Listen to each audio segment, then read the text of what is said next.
పరిశుద్ధుడైన యేసయ్య ఈ ఉదయకాల సమయానికై వందనములు స్తోత్రములు చెల్లించుకుంటున్నాం.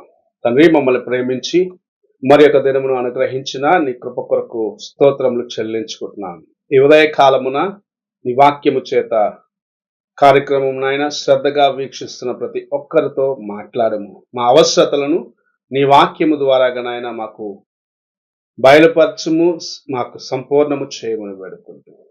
నీ వాక్యము చేత మమ్మల్ని తృప్తిపరిచి నడిపించమని యేసు పరిశుద్ధ నామమున అడిగి వేడుకుంటున్నాను పరమ తండ్రి, ఆమేన్. ఈ ఉదయకాలపు వాక్య భాగము లూకాసు వార్త 6వ అధ్యాయము 43వ వచనము నుండి 45వ వచనం వరకు ఉన్న వాక్య భాగమును చదువుకుందాం. ఏ మంచి చెట్టునను పనికిమాలిన ఫలములు ఫలింపవు, పనికిమాలిన చెట్టున మంచి ఫలములు ఫలింపవు. ప్రతి చెట్టు తన ఫలముల వలన తెలియబడును. ముండ్ల పొదలో అంజూరపు పండ్లు ఏరుకొనరు, కోరింద పొదలో ద్రాక్ష పండ్లు కోయరు. సజ్జనుడు తన హృదయమును మంచి ధననిధిలో నుండి సద్విషయములను బయటికి తెచ్చును. దుర్జనుడు చెడ్డ ధననిధిలో నుండి దుర్విషయములను బయటికి తెచ్చును.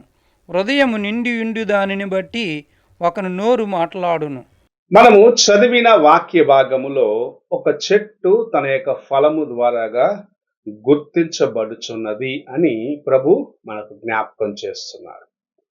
మన జీవితము మన యొక్క అంతరంగములో అనగా మన లోపల నుండి వస్తున్న కార్యములను బట్టి గుర్తించబడుచున్నది. నీవు నీ జీవితములో దేవునికి ఎంత ఇష్టముగా జీవిస్తున్నావు, ఎంతగా దేవునికి సమీపముగా జీవిస్తున్నావు అన్నది నీ క్రియలలో ఇతరులు చూడగలరు. మనము దేవుని బిడ్డలుగా జీవిస్తుండగా అనేక సార్లు అనేక శోధనలు మనకు రాక తప్పవు. కానీ శోధన సమయములో దేవుని కొరకు నమ్మకముగా నిలబడగలిగిన జీవితమును కలిగి ఉండాలని ప్రభు ఆశిస్తూ ఉన్నాడు. అందుకే ఆయన ప్రతిదినము తన వాక్యమును పంపించి మనతో మాట్లాడుచు మనల్ని బలపరుస్తూ ఆయన కోసము సిద్ధపరుస్తూ ఉన్నాడు. నీవు దేవుని యందు నమ్మకముగా జీవించిన వ్యక్తి అయితే నీలో ప్రేమ, కనికరము, సంతోషము, సమాధానము, దీర్ఘశాంతము వంటి కార్యములను ఇతరులు చూడగలరు. అనగా నిన్ను ఎంతగా వారు శోధించినప్పటికీ నీవు సువర్ణములాగా బయటకు రావడానికి ఇలాంటి గుణగణాలు ప్రభు నీ యందు దాచి ఉంది. నీవు దేవుని యొక్క కుమారుడుగా కుమార్తెగా గుర్తించబడేదానికి నీవు నడుచుకునే విధానమే కారణముగా ఉంటుంది. మన జీవితంలో దేవునికి ఇష్టమైన జీవితంను జీవిస్తున్నాము అనేదానికి అది ఒక మంచి సూచనగా ఉంటుంది. అయితే పైకి వేషధారణతో నింపబడినట్లయితే మనల్ని చూసిన వారు వెంటనే గుర్తిస్తారు. వారు వెంటనే చెప్పే మాట ఎలాంటిదిగా ఉంటుందంటే, క్రైస్తవుడు అనుకుంటున్నాడు కానీ అతని యొక్క జీవితము క్రైస్తవులు ఉండవలసిన విధానంలో లేదు, అతడి యొక్క జీవితము క్రైస్తవుడిలాగా లేదు అని సులభముగా చెప్పి కొట్టివేస్తారు. అలాంటి జీవితము మనకు వద్దు, అలాంటి కార్యములు మనలో ఉండకూడదు అనేది ప్రభు మనతో మాట్లాడుచు మనకు నేర్పిస్తున్న కార్యముగా ఉన్నది. ఒక చెట్టు దాని యొక్క ఫలమును అది ఇచ్చినప్పుడు దాని యొక్క స్వభావాన్ని ఎలాగైతే చూపిస్తుందో మన యొక్క అంతరంగంలో ఉన్న కార్యములే మన యొక్క స్వభావాన్ని చూపిస్తూ ఉంటాయి. ఒక చెట్టు దాని కింద మంచి నీడ దొరుకుతుంది, అదే సమయం విశ్రాంతి తీసుకునే వారికి మంచి ఫలములు అనగా వారి యొక్క ఆకలిని తీర్చగలిగినదిగా ఉంటుంది. ఒక మామిడి చెట్టు కింద పడుకున్న వ్యక్తి ఆకలితో ఉంటే చెట్ల ఫలములు ఉన్నప్పుడు తప్పక తీసుకొని తింటాడు, దాని యొక్క రుచిని అనుభవిస్తాడు. అలాగనే నీవు కూడా దేవుని యొక్క కుమారుడిగా ఉన్నట్లయితే నీ యొద్దకు వచ్చిన వ్యక్తికి తన యొక్క అవసరతల్లో ఉపశమనము దొరుకుతుంది. అంత మాత్రమే కాదు, తనకు కావలసిన ఆత్మీయ ఆహారాన్ని కూడా పొందుకొనగలరు.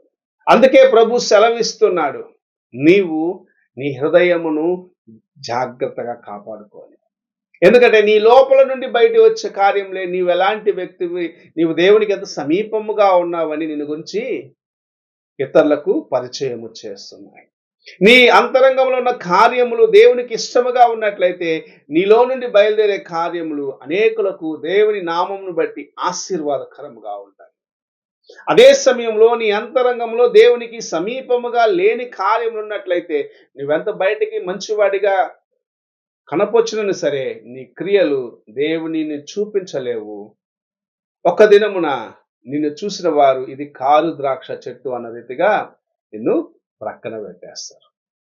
అందుకే ప్రభు సెలవిస్తున్నాడు, నీ ఫలములు ఎలాగున్నాయి నీ జీవితంలో? నా కుమారుడు, నా కుమార్తె అని బయటికి నీవు ఇతరుల ముందు వెళ్ళి నిన్ను పరిచయం చేసుకుంటున్నావు కదా, నీ ఫలములను చూసి వారు గుర్తించే సమయమున నీవు నా యొక్క కుమారుడుగా గుర్తించబడుచున్నావా లేదా అనేది పరీక్షించుకొని తెలుసుకోమంటున్నాడు ప్రభు. ఈ ఉదయకాలమున ప్రభు మన ముందు ఈ కార్యము ఉంచి ఉన్నాడు. మనలో అనేక బలహీనతలు ఉండొచ్చు, కానీ బలహీనతలు తీసివేసి మనల్ని ఉపయోగమైన వారిగా చేయాలన్నది దేవుని యొక్క ఉద్దేశం. అందుకే ఆయన సమస్తమును మనకు చేసినాడు. ఆ కార్యమును జ్ఞాపకం చేసుకుంటూ దేవుని కోసము నమ్మకముగా నిలబడేదానికి ప్రయత్నిద్దాము. ఆయన కృపను సంపాదించుకుందాము, అనేకులకు పంచిపెడదాం. ప్రార్థన.